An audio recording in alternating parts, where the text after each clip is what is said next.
ఇన్నొద్దులంటే ఒకటెనక ఒకటి ఎలచ్చలతోటి పార్టీలకు రికార్డు లేకుండా పోయింది. ఇక ఇప్పుడు జర్ర నెమ్మలమయ్యారు కాబట్టి ఇక పాత లెక్కలన్నీ బయటికి తీసే ఇగరం చేస్తుర్రు. అట్లనే ఇక ఇప్పుడు తెలంగాణలో సర్కారోళ్లకు ఎగస్ పార్టీలకు నడుమ కిరికిరి గట్టిగానే నడుస్తున్నది. కరెంటు కాడ్ నుంచి ప్రాజెక్టుల దాకా, కొలువుల కాడ్ నుంచి పరీక్షల దాకా పాత సర్కారోళ్లను ఇరుకున పెట్టినట్టే చేస్తుర్రు కొత్త సర్కారోళ్ళు. అన్నేమో గాని ఇగో కరెంటు మీద గట్టిగానే నడుస్తున్నది పంచాది.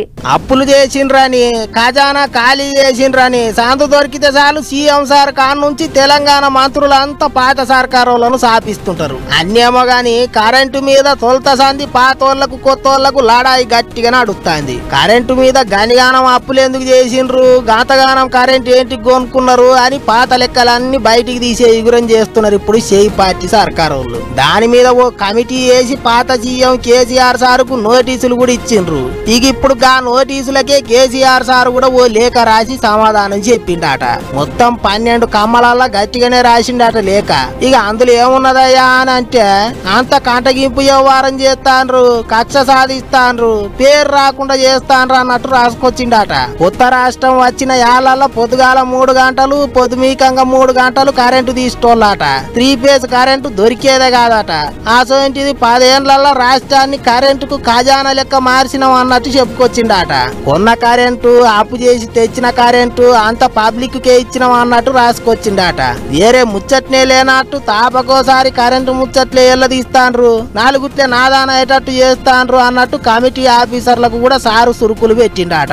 విచారణ కాక ముందే తప్పు చేసినట్టు మాట్లాడుతున్నారని కూడా రాసిండట.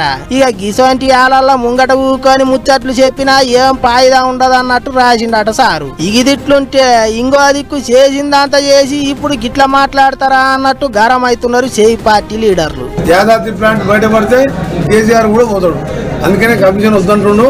కేసీఆర్ వద్దన్న ఆగదు. నువ్వు బీజేపీలో కలిసినా ఆ ఎల్క నరసింహారెడ్డి కమిషన్ నేను వదిలిపెట్టదు. ఆధారాలతో సహా ఉన్నది 12,500 కోట్లు చిల్లర డ్రా చేసుకున్నాం. అలా మన మన మన ఈ నాగారం మనిషి కూడా 2,000 కోట్లు తిన్నాడు. ఆ ఇల్లు చూసావు ఎట్లుందో. మంత్రులు కూడా గిట్లనే కోపానికి వస్తున్నారు. మరి అంత చూస్తుంటే కరెంటు ముచ్చట్లు కారు పార్టీ వాళ్ళకు గట్టిగానే షాటు కొట్టించేటట్టున్నాయి అనుకుంటారా అందరూ. ఇటు సర్కారోళ్ళు తగ్గేదేలే అంటారు, అటు ఎగసు పార్టీ వాళ్ళు తగ్గేదేలే అంటారు. మరి ముచ్చట ఏం దాకపోతుందో ఏమో చూడాలి.